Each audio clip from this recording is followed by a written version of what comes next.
நடிகர் விஜய் நேற்று பெரியாரோட பிறந்தநாள் முன்னிட்டு பெரியார் தினத்துக்கு நேரடியாக வந்து மரியாதை செலுத்தியிருக்காரு. இந்த செயல்பாடு எப்படி பார்க்குறீங்க? விநாயகர் சதுர்த்திக்கு வாழ்த்து சொல்லி விமர்சனம் வந்தது.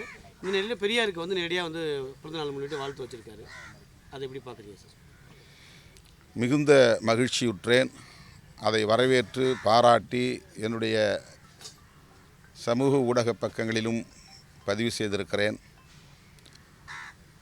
சமூக நீதி பார்வையோடு அவர் அரசியல் களத்தில் அடியெடுத்து வைக்கிறார் என்பது மகிழ்ச்சி அளிப்பதுடன் மிகுந்த நம்பிக்கையையும் அளிக்கிறது.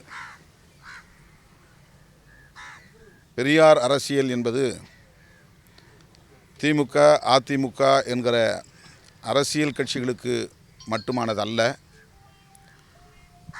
சமூக நீதியின் மீது நம்பிக்கை உள்ள அனைவருக்குமானது. சமத்துவத்தை நாடும் அனைவருக்குமானது. அந்த புரிதல்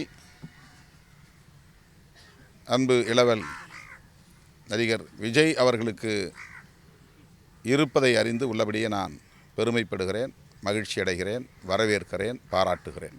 திராவிட சாயில் வந்தால் 2 திராவிட கட்சிகள் வளர விடாதுன்னு சொல்லி பாஜக ஒரு விமர்சனம் வைக்கிறது. அவர்கள் எப்போதும் அப்படித்தான் விமர்சனம் வைப்பார்கள்.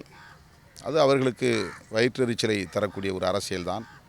பெரியார் என்று சொன்னாலே அவர்களுக்கு பிடிக்காது. RN ரவி அவர்கள் சட்டமன்றத்தில் பெரியார் என்கிற சொல்லையே நான் உச்சரிக்க மாட்டேன் என்று வெளியேறியவர். அந்த அளவுக்கு பெரியார் மீது அவர்களுக்கு ஒரு வெறுப்பு இருக்கிறது. ஆகவே பாஜகவினர் RSS அமைப்புகளை சார்ந்தவர்கள் அப்படித்தான் பேசுவார்கள். மது ஒழிப்பு மாநாடுக்கு விடுதலை சிறுத்தை கட்சிகள் வந்து சிறுத்தையாய் அதிமுகவுக்கு அழைப்பு கொடுத்து பாய்ந்தது ரொம்ப சிறியதாய் மாறிடுச்சு. இந்த நாடகம் வந்து தமிழக மக்கள் மத்தியில் எடுபடாது. மூக்கருவப்பட்டவர்களின் கூக்குரல் இது, கூச்சல் இது, புலம்பல் இது.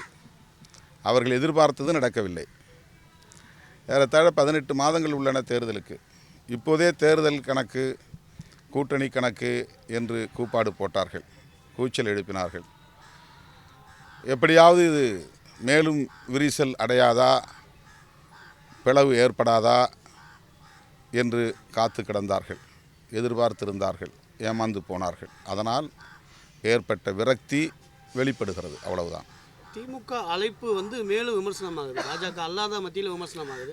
திமுக ஆளுங்கட்சியாக இருக்குது. ஆளுங்கட்சியை சேர்ந்த நிர்வாகிகளே, ஆளுங்கட்சியை சார்ந்தவர்களே தங்களுக்கு எதிரான ஒரு அரசியல்தான் விடுதலை சிறுத்தைகள் பேசுகிற அரசியல் என்பதை புரிந்தும் இந்த மாநாட்டுக்கு வருகிறார்கள் என்றால் விடுதலை சிறுத்தைகள் கட்சியும் திராவிட முன்னேற்றக் கழகமும் ஒரே நேர்கோட்டில் கொள்கை அளவில் பயணிக்கிறது என்றுதான் பொருள்.